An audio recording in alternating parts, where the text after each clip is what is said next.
દારૂ નથી પીતા, સ્મોક નથી કરતા, બધું જ બરાબર છે, કોઈ બીમારી પણ નથી, છતાં તેવા લોકોને પણ આજે હૃદયના હુમલા થઈ રહ્યા છે. તમે જીમ જાઓ છો, ફિટ દેખાવ છો, હેલ્ધી લાઈફસ્ટાઈલ છે, તો પણ જો આ બધા અમુક કારણો જે છે એ તમે કરો છો તો એનાથી તમને પણ થઈ શકે છે હૃદયનો હુમલો.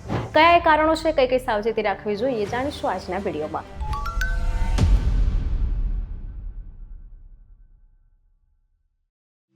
હેલો, હું Janvi Pandya. Fit and fine આજના વિડીયોમાં જાણીશું કે હૃદયના હુમલા પાછળ કયા એ કારણો જવાબદાર છે.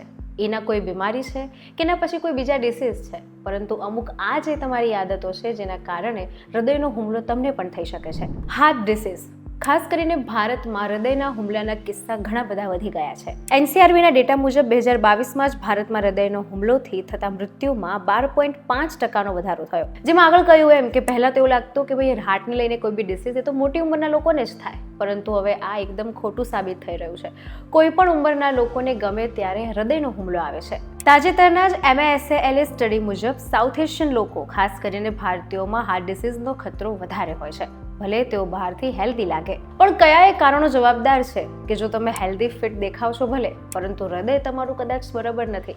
એ કેવી રીતે ખબર પડે અને કયા એ કારણો છે, કઈ કઈ એ બાબતો છે જેથી બચવું જોઈએ તો તમારું હૃદય વધારે સારું રહે? ચાલો જાણીએ. સૌથી પહેલું કારણ છે જેનેટિક્સ. જો તમારા પરિવારમાં પહેલા કોઈની આવી પાસ્ટ હિસ્ટ્રી રહી ચૂકી હોય હાર્ટ ડિસીઝને લઈને, તો તેવા લોકોએ પહેલેથી જ ચેકઅપ કરાવવું જરૂરી છે. કારણ કે ભલે તમે હેલ્ધી લાઈફસ્ટાઈલ અપનાવતા હો, પરંતુ તમારા ફેમિલીની પાસ્ટ હિસ્ટ્રીમાં જો આવી કોઈ કિસ્સો થઈ ગયો છે તો તમારે પ્રોપર ચેકઅપ કરાવવું, રેગ્યુલર ચેકઅપ કરાવવું જરૂરી બને છે. કેટલાક લોકોની જન્મથી જ એવી સમસ્યા હોય છે, જેમ કે high cholesterol, high blood pressure અથવા બ્લડ ક્લોટિંગની સમસ્યા. આ જ બધા એ કારણ છે કે જેમાં લાઈફસ્ટાઈલ ભલે ફિટ હોય, પરંતુ અંદરથી જો કંઈ આવી તકલીફ હોય તો તમારો હૃદયનો ડિસીઝ થવાનો, હૃદયનો હુમલો થવાનો ચાન્સ જે છે તે વધી જાય છે. બીજું અને સૌથી મહત્વનું કારણ છે ટેન્શન, સ્ટ્રેસ.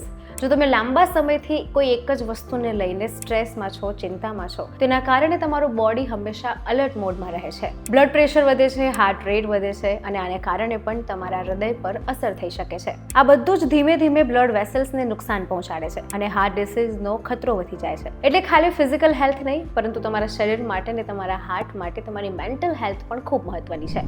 આગળનું કારણ છે પ્રદૂષણ. હવામાં રહેલા નાના નાના ઝેરી કણો PM2.5 એ આપણા શરીરમાં સહેલાઈથી જાય છે. આ જ કણો બ્લડમાં જઈને ઇન્ફ્લેમેશન વધારે છે અને ધીમે ધીમે બ્લડ વેસલ્સને બ્લોક કરી દે છે. ચોંકાવનારી વાત તો એ છે કે આજકાલ લંગ કેન્સરના કિસ્સા પણ યંગ એજમાં વધારે જોવા મળે છે. જે લોકોએ કોઈ દિવસ સ્મોકિંગ નથી કર્યું એ લોકોને દારૂ પીવે છે ને એમને કોઈ બીજી તકલીફ છે, પરંતુ ખબર નહીં આ જ એવા કારણો છે જેને થઈને એમને પણ આ બધા કિસ્સાનો સામનો કરવો પડે છે. એટલે ઇવન તમારી લાઈફસ્ટાઈલ ભલે પ્રોપર હોય, હેલ્ધી હોય, પરંતુ આ જ બધા ઇન્ટિરિયર અમુક પ્રોબ્લેમ છે જેને થઈને હાર્ટને નુકસાન થઈ શકે છે.